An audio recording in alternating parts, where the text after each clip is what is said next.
Well, we're out of the Copa America on home soil.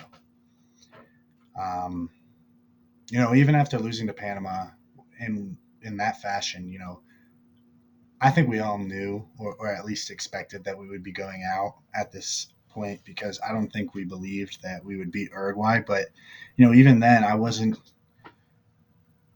expecting what happened to me last night, and I'm sure happened to a lot of U.S. men's soccer team fans. Is like that was a lot of intense emotions. I was, furious, and I'm sure we all were.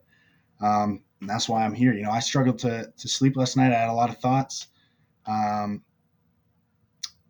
and I think we got to talk about this because you know not good enough. And I'm not just talking about the team or the coach. I'm talking about the federation, the entirety of it. Um, yeah, I mean, I'm disappointed, but I'm also frustrated, and I'm pissed. I have to say, I'm pissed. Um, yeah. So without further ado, you know, let's talk about it. Famous image. If you're a real U.S. men's national team fan, you recognize it, and you might be asking, why show this? But and maybe a lot of you thought the same way. But last night, feeling all the emotions, I felt like this is the image that came to mind. Um, some of you might say, well, that's a bit extreme, but when I think about the state of U.S. soccer right now, like this is where we're at. In fact, I would go as far as to say that the result last night, or the combination of results that come from this Copa America, is worse than this. And for any of you who don't know, this is when the U.S. lost 2-1 to Trinidad and Tobago in a must-win game, to make it to the World Cup in 2018. Well, I mean, for me and for a lot of people, it's seen as like probably like the darkest point of U.S. soccer that we had at least lived. It was crushing, and I'm here saying that last night was worse. And there's a few reasons for that. Um, with that team, we're talking about Pulisic was starting to phase in, but it was still really an old team, and they lacked. There were questions about who was coming in next. Michael Bradley is still in the team. Tim Howard's still in the team. Clint Dempsey, Josie Altidore. Some of these guys were still in the team for time after that. I mean, it took a while for us to phase out of that old generation into what we have now, which is considered this golden generation, which makes last night all the more disappointing. I mean, yeah, we were in Copa America, but we're knocked out of a group with Uruguay, yes, but Bolivia and Panama? Yeah, we had a red card. I don't care. The golden generation got knocked out in the Copa America in the group stages. Going into the tournament, the expectation was, or at least like the hope was, we beat a team who is better than us or at the same level as us, a team who is a top tier national team in a game that matters. That's what we wanted to see, because we were all expecting, all right, this is, the closer before the 2026 World Cup. Finishing touches, we're going to see how much progress there's been. None. It was a major step backwards, if anything. I mean, this golden generation, in my opinion, has majorly disappointed, and we have hyped them up as if they haven't. I mean, in 2014, and I know, yes, we didn't make the World Cup in 2018, but this team in 2014 did pretty much the same thing as our golden generation did in the World Cup in 2022. All right, the World Cup in 2022, we beat Iran, we tied England, we tied Wales, and then lost 3-1 to the Netherlands. What did this team do? They beat Ghana. Okay, similar. If you look at Ghana at that time, it's similar level to what Iran was at this last tournament. We tied Portugal with Cristiano Ronaldo, and we lost to Germany, and then we lost to Belgium in overtime. But when you look at it, 90 minutes, 2 draws, 1 loss, and a win. Same exact as this last World Cup with this group of players. A lot of the guys who came up for the 2014 World Cup were just some random guy, military brats, random people who were lived their whole lives in Germany, didn't know the national anthem. In Tim Howard's autobiography, he talks about how the fact he had to teach guys on this team the national anthem. They were pulling up anybody. They were desperate for players. Now we got guys playing all over Europe, and we're doing the same thing. 2010 World Cup, same thing. They did the exact same thing as this last team. 2006, they went out in the group, but 2002, this team went to the quarterfinals. Quarterfinals. This is supposed to be the golden generation. They're out round of 16 to the Netherlands. So if anything, performing at the World Cup, they're average. They're average. They're an average U.S. team. I mean, going into a tournament, that's what you expect from a U.S. team. Okay, they'll finish second in the group, and second or third, and if they finish second, they'll go to the round of 16. That's the expectation. That's the average. Same, almost the same for Mexico. So that golden generation, we were so happy about them in the last World Cup, but they did nothing. They were average. They were average. And we are so happy. Yes. But I think a lot of that has to do with the fact that we were coming off of not making the last World Cup. So anything felt like a success. And, people might say, well, this team, they won the Gold Cup. No, they didn't. I don't see Christian Pulisic there. I don't see Gio Reyna. I don't see Weston McKennie, Musa, Weah, none of them. None of this golden generation played in that Gold Cup in 2021. Oh, well, we three-peated the Nations League. Who cares? Who cares? Who do you play in the Nations League? Mexico are bringing their B team. Three-peated in the Nations League. Okay, you didn't beat anybody. You didn't beat anybody. You beat Mexico's B team, and you barely beat Jamaica, and we're celebrating that? It took a last-second own goal for us to go to overtime with Jamaica. And then, we beat the hell out of Mexico's B team. But it's their B team, and they're not the same Mexico they used to be. This Copa America on home soil, like I said, it was supposed to be proof that Nations League isn't a fluke. And there's a reason these guys are playing in Europe. And this team is there. They're our golden generation. U.S. soccer is here. It was supposed to be like, all right, we're proving it, and we're going to find these last little flaws before the World Cup in 2026, which is in the U.S. The biggest moment in U.S. soccer, the golden generation, having a World Cup on home soil. And this was our last tournament to, finish it up. We'd have 2 years to prepare. Everybody was like, okay, the expectation is we make it out of the group and we beat either Brazil or Colombia. That was the hope. We win a quarterfinal game against either Brazil or Colombia.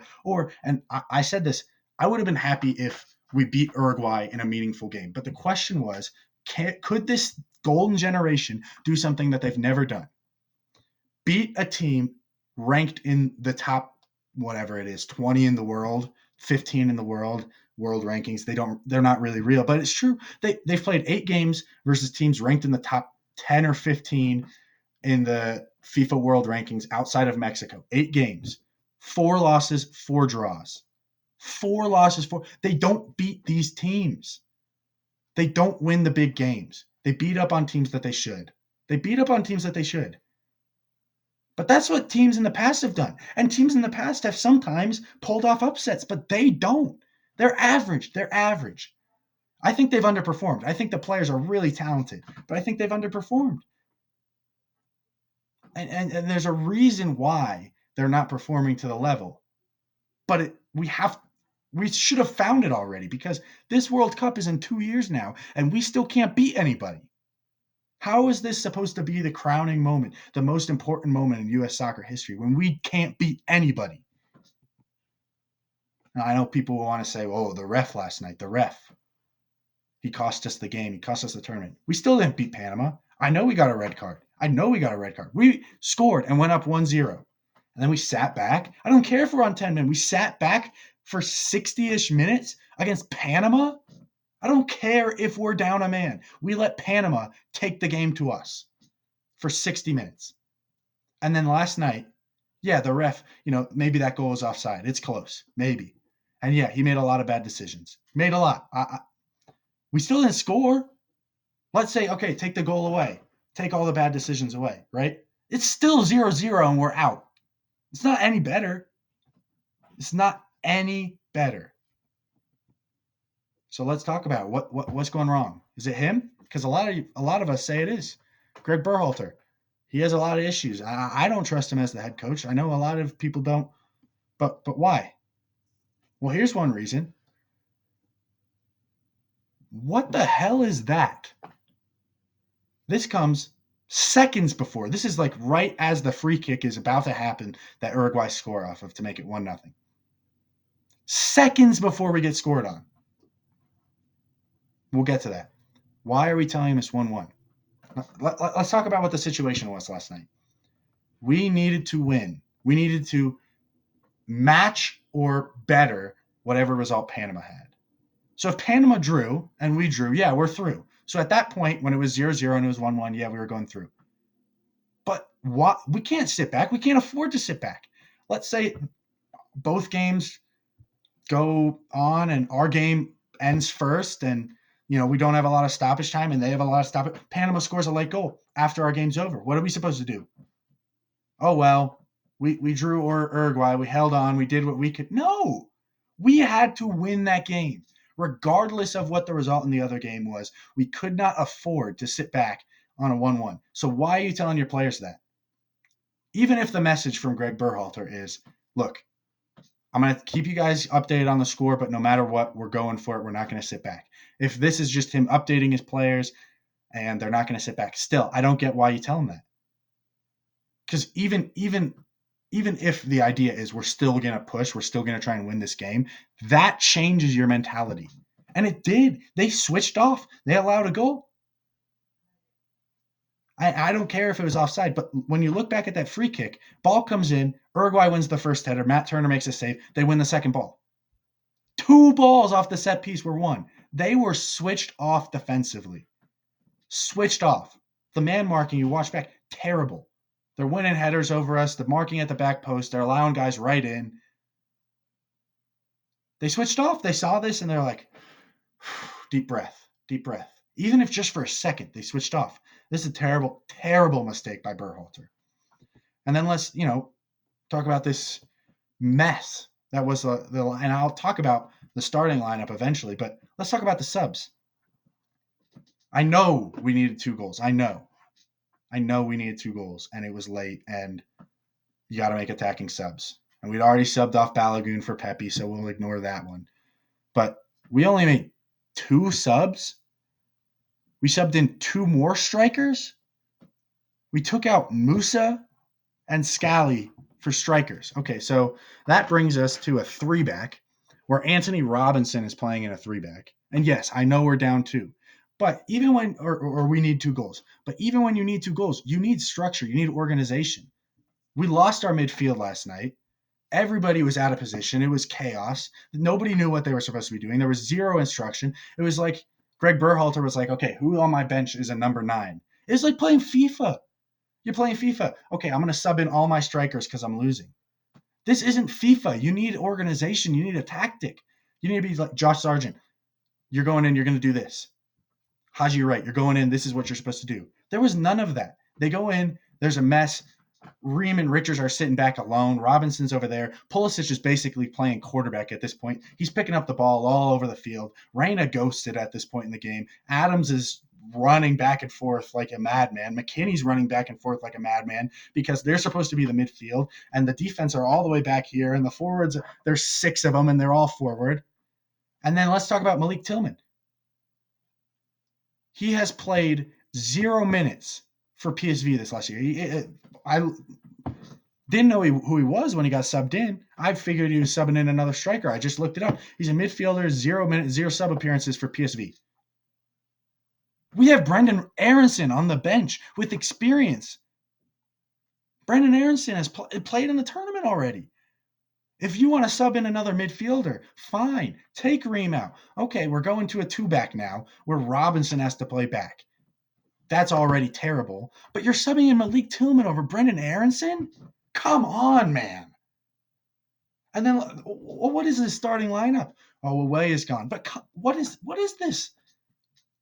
Reyna's playing left wing. Isn't he a right? He's not a winger. He's an all-purpose player. I get it. He can play anywhere. But Pulisic is a left winger and Reyna is a right winger. So why are we putting him like that? What are we doing there? And then I don't even want to talk about what this midfield has been. And it goes to the other games. Let's talk about it when Way is in there. Way is a striker. He's playing right wing for the US. He has been for a while, fine. But McKinney, Adams, and Reyna, can anybody tell me who's the 6, who's the 8, who's the 10? Or are we playing 2 6s and an 8? Or are we playing 2 6s and a 10? I have no idea what the organization of those 3 midfielders is. And it's great. You want to win the center midfield battle, so you want to put 3 center midfielders in there. I get it. But they had no instruction, no organization, tactics completely lacking. Completely. I mean, I can sit here. I've watched them play on TV, and I can be like, okay, well, Adams is really good defensively, and I like the way that Reyna, in the Nations League against Mexico in that final when he won Player of the Tournament, he sat in a deeper role and he kind of played quarterback. So let me say I'm going to have Adams play as like a box-to-box 6, like a N'Golo Kanté type player. Reyna, he's going to sit back and play like a Granit Xhaka or Toni Kroos and pick out the passes. And then McKinney, he's a workhorse and he's a really good attacking player. He's my 10. Boom! I already have more tactics than Greg Berhalter. Already more tactics than Greg Berhalter. He's playing 2 9s and a midfield with no instructions. I look at this lineup and I get upset. It's a 4-3-3. So basic. Can we call it a 4-2-3? Well, I don't know what the organization of it is. I get it. I'm not the coach. I don't need to know what. You watch games, you can tell. Okay, that guy's the 6. That guy's the 8. Okay, Chelsea. They're my favorite team. I know I got the PSG flag up. I'm a Francophile, but Chelsea's my favorite team. They haven't been good in the last year, but tactics. Moises Caicedo, box to box. Enzo Fernandez sits back. Leverkusen, Xhaka sits back, and I'm forgetting what they're. Andrić, box to box. Boom. Germany right now. Andrić box to box. Kroos sits back. It's simple. And everybody's doing it. Xhaka's doing it for Switzerland. Declan Rice is doing it for England. They're not even playing good. They're doing it. It's so easy. You study the game. You watch the game. And I watch YouTube videos on tactics, and I've watched every game of the Euros, every game of the Copa. I know a lot about soccer, right? Greg Berhalter is a professional coach. He should know more than me. And yet I sit here and I'm like, I think I would be a better head coach of the U.S. men's national team watching Greg Berhalter coach this team. I think half of you watching would be. It's a joke. It's an absolute joke. But let's give him the benefit of the doubt. Let's say he's a genius and he has all these great tactics that he's tried to implement, and they're just not working. Why wouldn't they be working? Let's think about it. Why wouldn't his tactics be working? Well, and I've seen a lot of people saying it. Sometimes this is what the U.S. men's national team looks like in the recent history. No chemistry, 83 rating. And you might say, oh, that's harsh. They always talk about this brotherhood they have. They clearly love each other. I agree. They clearly love each other. When they're getting fouled, they're fighting for each other, but they don't know how to play together. And whether that's a lack of tactics and instruction from Berhalter or the lack of cohesion between them or a lack of listening to Berhalter, it doesn't matter. They don't have chemistry. They don't play well together. 75.4% was the U.S. pass completion percentage across the 3 group stage games, one of which was against Bolivia. One of them, yes, 10 men. One of them, yes, Uruguay. Still, U.S. men's national team going into this tournament, we were one of the favorites to make it to the quarterfinals, and I would argue that we were probably in the top 6, maybe 5 teams in the tournament. Who's better? Brazil, Argentina, Colombia, Uruguay going into the tournament. Anybody else? I think the U.S. falls there. Brazil, Argentina, Uruguay, Colombia. Yeah, U.S. 5th. And yeah, so maybe that means they don't make a semifinal, but still, 5th.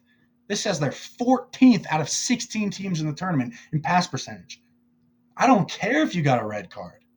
I don't care if you had to play Uruguay. That's unacceptable. Even if you can stat pad against Bolivia, that's unacceptable. This is a joke.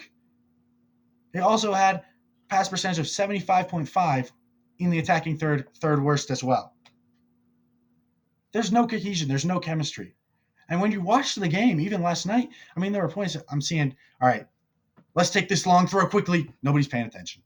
There are points, I saw one where, like, somebody crossed in a ball to Pepe. Pepe's heading it back looking for a teammate. Nobody's behind him. He's trying to flick on header and nobody's there. There's one point where I believe it was Pulisic on the left, and Robinson was making this overlapping run, and maybe Musa had it in the midfield. Pulisic is coming too, and Robinson's making this overlapping run. And Musa kind of plays the ball 50-50 in between the two of them. And Pulisic leaves it, and Robinson's made the run beyond, and it just goes out of play. They don't know how to play to each other. It's almost as if they don't talk all game. And you see it too, and this might go back to tactics, but there's no organization on set pieces. I mean, the US hired a set piece coach recently. And yeah, we scored off a set piece in the first game, but our set pieces were a joke. And I'm not even going to talk about the set pieces we've taken yet, although I can in a second. But when we're defending set pieces and when Uruguay were defending set pieces, let's compare the two. Okay. When the US is defending set pieces, ball comes in, let's say we win the header, we head it out, and it falls right to an Uruguay foot. They're like unmarked on the edge of the box, and they can keep possession and come again. Okay, well, when Uruguay defends a header, it comes out straight to the edge of the box, and the U.S. guy, no. Either there's no U.S. guy there, and Uruguay picks it up and just starts countering because we're completely unorganized, and we don't know to have a guy sit on the edge of the box on a set piece to collect the scraps, or is 50-50 at the best. At the best. So one way, every time Uruguay wins a set piece defensively, they have the ball. And every time they win or are competing for the ball, and every time they lose it in the attacking sense, it's okay. They keep it right back in. Every time. I mean, I'm saying it to my parents as I'm watching the game. It's a joke. Every time. Every set piece. Every time Uruguay gets out. Or it's 50-50 and we have to fight for it and maybe we give up a foul. But every time the other way, Uruguay just kept it in. So unorganized. And whether that's a lack of communication between the players, a lack of cohesion between them, it could be something like this. It could be a tactic thing, whatever it is. It's ridiculous. It's so easy to see that. Okay, we're losing every second ball off of set pieces. Let's figure it out. I can notice it sitting at home. You got to think the coaches are noticing this. Why aren't they doing anything? And then talking about attacking set pieces, we scored off of one, and yeah, we kind of scored off of one in the Panama game. We were offside, but the amount of times where I'm seeing the U.S. set up for a set piece, and it's just a direct ball into the box. That's what our set piece coach is telling us. Direct balls into the box every time. We took one short corner and we scored off of it. But no, we're taking all of our free kicks. Pulisic is whipping them in. And yeah, granted, not great service, but that's not what I'm talking about. How many times am I watching and I'm like, okay, Robinson is at a different angle and he's completely wide open. Maybe this is a set play where they've discussed beforehand. Pulisic is going to pass to Robinson. He's going to change the angle. Uruguay, they're setting up. They're expecting this ball from Pulisic, so they're setting up one way. Oh, no, the ball switched to Robinson. The ball comes in. We're not marking the right way. Confusion while the U.S. knows that the ball's coming in from Robinson. They have their runs already timed for that different angle, right? When you change the angle, when you do something creative like that, you make changes. And yeah, you can't do it every time, but we did it once and we scored off of it. So why are we not being creative? We have a set piece coach. Use it. But lack of cohesion, lack of communication, lack of chemistry. It was like they just like never communicated the whole game. And this shows it, and the set piece shows it, and it's disappointing. And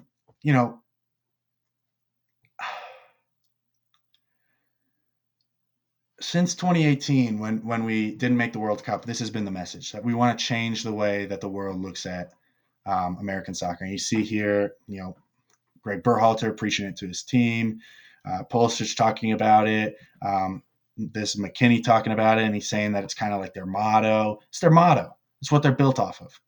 So how do we change U.S. soccer? How do we change it? Um, not with what they're doing right now. Not at all. This is what the Federation wants to do. The Federation wants to change how we see U.S. soccer. But what have they tried to do? They're trying to play out of the back. And you see it against Colombia. They're trying to play this progressive, expansive European tactical brand of football. One, they don't have the organization to do it. And two, they don't have the talent to do it. Tim Ream is not William Saliba or Upamecano or Ta or Rudiger. He's not. He's not. He's a good player for U.S. standards, but he's not. And don't get me started on Matt Turner. Matt Turner can't play with the ball at his feet. Great goalkeeper, doesn't know how to play with the ball at his feet. So when I see a game like this, and I'm watching the Colombia game, and every single one of the 5 goals comes off of a U.S. giveaway when they're trying to play out the ball out of the back, you can watch back. 2-0. First goal comes directly off of one of them. Second goal, it comes off a corner. Look how the corner got given away. Tim Ream mistake playing out of the back. And then second half comes around, all 3 come from mistakes. And you talk about this game, first 20 minutes of the game, we're not ready, we're not prepared, we give up 2 goals. Last 20 minutes of the game, subs come in, not ready, not prepared, can't catch up to the pace of the game. 5 goals off of giveaways trying to play out of the back. 5 goals off of giveaways trying to play out of the back. Clearly, that's not our style. Oh, but we did it against Brazil. We tied Brazil. We had success against Brazil. Let's ask Ronaldinho what he thinks about that. Ronaldinho said this is the worst Brazilian team in recent years. It has no leaders, only average players for the most part. I will not watch any Copa America games or celebrate any victory. Let's ask Costa Rica about that. 0-0 with Costa Rica. 0-0 with Costa Rica. And to talk about, the U.S. of the past. Remember, we this golden generation barely even made this last World Cup. They had to not lose to Costa Rica by 5. We lost 2-0. That's a joke. But that's beside the point. Brazil. That Brazil game. Okay, well, this is not Brazil. This is not. They're trying to high press us like Colombia did. They're trying to high press us. We cut through them like a knife through butter. It wasn't because our playing out of the back and our progressive, tactical, expansive, all these like fancy things. It wasn't because of us. It was because their press was so unorganized. Watch. Vinicius and Rodrigo are pressing, and then the midfield are so far behind them, and you can just pick these passes between them. The lines were so separated. They gotta squish together, make it hard to pass between the lines. It was so easy. It was so easy to cut between the lines. So no, I'm not impressed that we tied Brazil 1-1. I think that result said more about Brazil than us. I think the result that said a lot about us was that Colombia game. If you want to change the way the world looks at your national team, you can't just jump ahead and say, we're there. We're there. And we're already going to play tactical football. So, and I actually want to go back for this. We're talking about this team that has 0 chemistry, right? Why don't they have 0 chemistry? Let me think. How often do they play together? This 11. How often does this 11 play together? They don't play in the Gold Cup, which is our tournament where we're supposed to have like our most competitive games in our confederation, right? They don't play there. The B team plays. They play in the Nations League, which has less games than the group stage of the Gold Cup, and Mexico doesn't send their A team. So we beat up on the smaller countries in the Nations League, and then we beat Mexico's B team, and they get 2 games together in the summer, and then they get off. Versus, other countries send their players to the Gold Cup. And I get it, yeah. Brazil doesn't send all their players to all their tournaments, and Argentina doesn't, because they're like, well, it's okay because we're so good. We're not Brazil. We can't say, Neymar, no, you don't have to go to this tournament. You can take a break. We can't say that. We got knocked out in the Gold Cup because of it. That's a tournament that we should be dominating if this is our golden generation, but we're not playing our golden generation. They don't play together. I went to the game against Slovenia. We're playing against European opposition. They don't play anybody. We don't play anybody. Friendlies, these opportunities. Yeah, we played in the warm-up games. We played the team then, but that's right before the tournament. And you could see that the chemistry was lacking from day one against Colombia. It was poor from the start. But these guys don't play together. And yeah, that's the message that these big national teams have, and that leads us back to this. They want to change the way we look at world soccer, and so they're trying to play expansive, progressive football, and they're trying to give their players a rest because they're trying to pretend that they're England, that they're France, that they're Argentina, that they're already there, but they're not. They haven't done anything to prove it, and they're trying to prove it by the way they play and the way they rest their players. They're prima donnas. They're pretending they're there before they're there. They haven't done the hard work.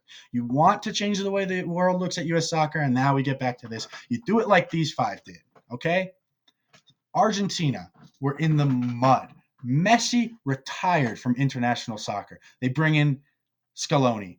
5 years, 2 losses. 5 years, 2 losses. They won the World Cup. Their only loss since the World Cup was to Uruguay. They have been sensational since they brought in Scaloni, right? Why? Because he found new players, he found domestic players, he found talent, he came up with tactics, he built a team, he built a system. It's clear. When you watch Argentina playing, you know what they're trying to do. They have a system, they have a plan, they're organized. Everybody's working together. It's like a well-oiled machine. Uruguay, when you even last night, when it didn't even they didn't all they needed was a draw. Well-organized machine. Their system was so set. When we watched Colombia dismantle the U.S. team in a friendly, they were so organized. Their press under their new head coach, they didn't make the 2022 World Cup. The U.S. didn't make 2018. Colombia didn't make 2022. How have they turned around? New coach, new system, boom. 22 games unbeaten going into this Copa. 22 games unbeaten going into the Copa. Unreal. Why? Because they got a coach, they got a system, and they stick to it. They are a well-oiled machine, a team with tactics, a system, an identity, a culture. They're willing to die for each other on the field. They work together. They play together. Their press is organized. They're working. Why has Brazil failed recently? Because they've lost all that stuff. They don't have tactics. They don't have an identity. Austria, and I know they just lost to Turkey today, but Austria under Ralf Rangnick has been sensational. They won their group at the Euros. Austria won their group at the Euros. Why? They have a system. They stick to it. They have an identity. Their players are bought in. They want to play this system. They know what they're doing. Everybody knows their job, and it's clear. There's organization. Same with Georgia.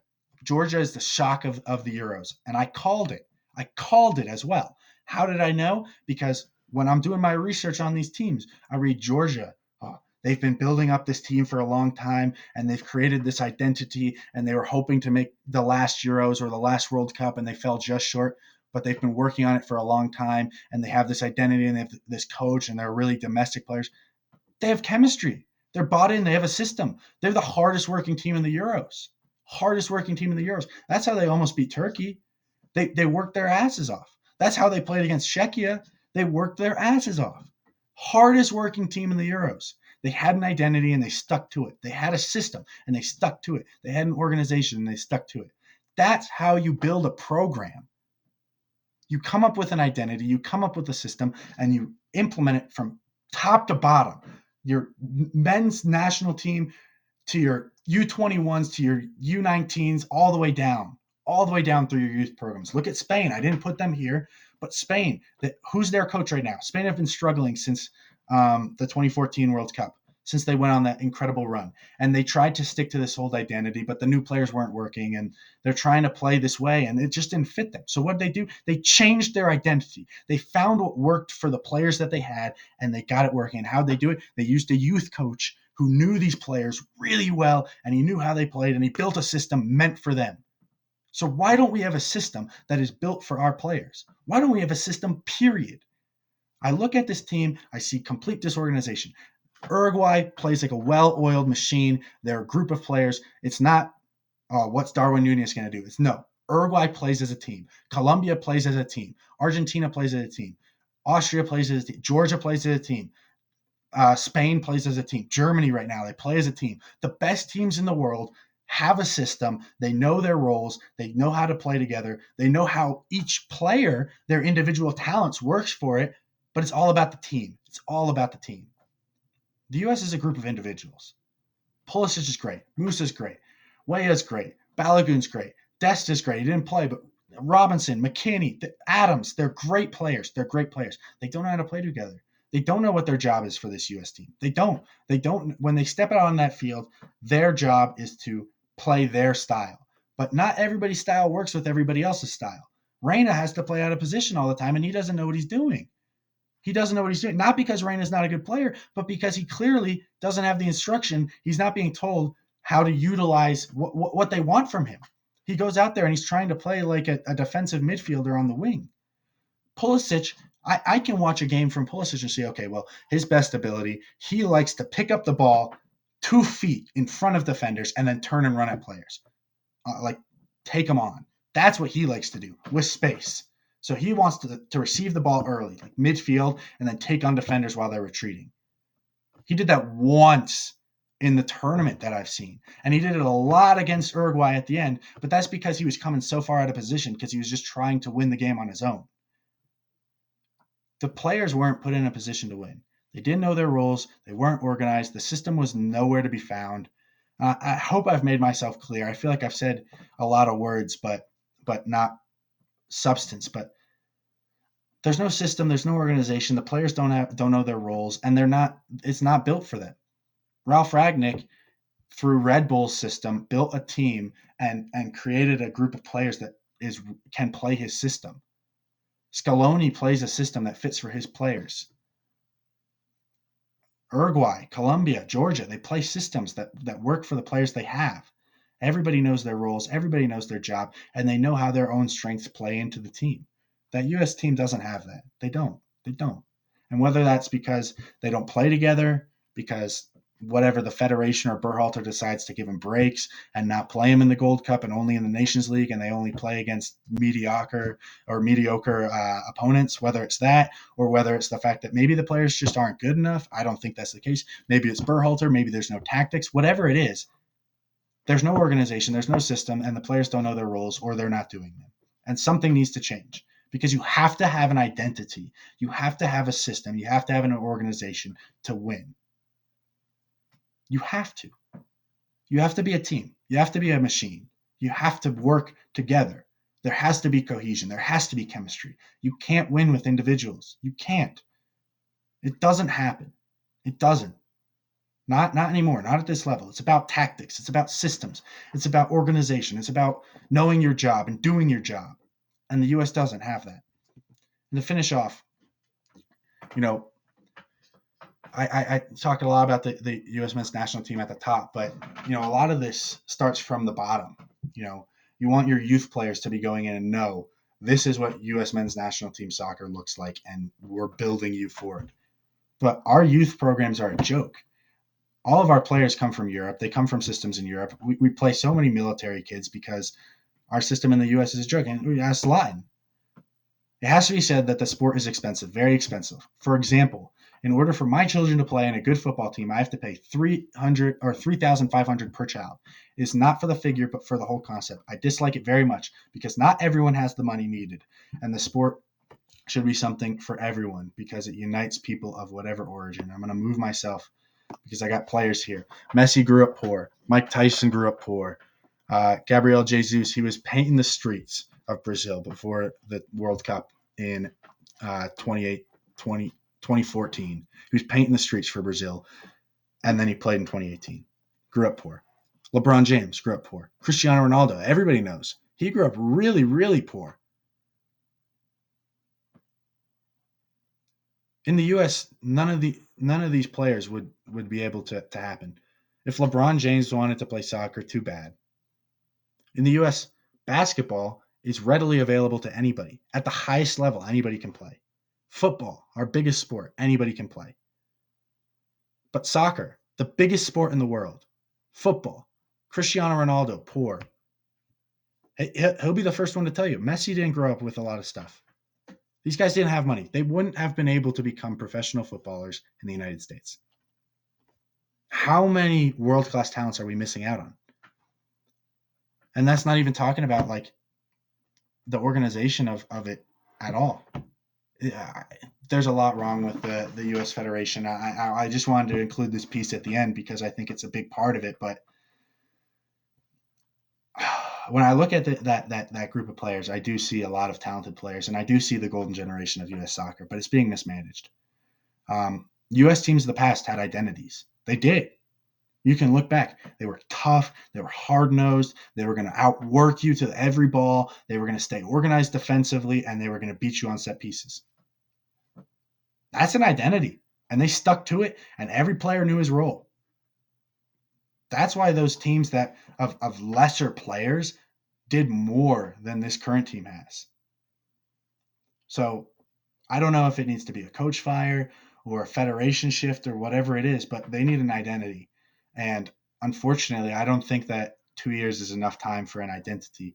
And I have to say that yesterday was, to me, a darker day in the history of U.S. men's national team soccer than the loss to Trinidad and Tobago. Because when we lost to Trinidad and Tobago, Christian Pulisic played his ass off, and everybody saw that, and we were like, yeah, but the future's bright. And U.S. men's the federation promised that things were going to change, and we made big changes to the team, and we all got our hopes up, right? I'm hopeless right now looking at this team. We have the players now, and we're 2 years away, and I can sit here and tell you that I don't think 2 years is enough to build a system for this group of players to do what we want them to do. It's not enough time. So I have to say, like, going into the Copa America, I would have hoped that we were polishing off final touches before 2026. And in reality, I think it's a worse situation than the Trinidad and Tobago game, because we all realized that the U.S. isn't going to do what we want them to do in the World Cup in 2026. And we're a joke of a national team still. Doesn't matter how many players we're playing in Europe. We don't know how to run a program, and we still don't. And so I unfortunately think that we're going to, whatever that means in 2026, whether that means we lose in the round of 32 or the round of 16, whatever it is, we're going to disappoint. We're not going to do what we want to do. We're not going to beat anybody of real identity. We're not going to beat a team that we all want to see us beat. And it's disappointing. It's disappointing. Because when you don't have the systems for young players that other countries do, like Zlatan says, it's really hard to get a golden generation of players. And I don't know when the next time the U.S. will have a system of players like this, when they'll have a group of guys who are this good, this ready, this prepared. And this is a really good opportunity, and it's being wasted by the federation. It's really disappointing. And on that happy note, wow.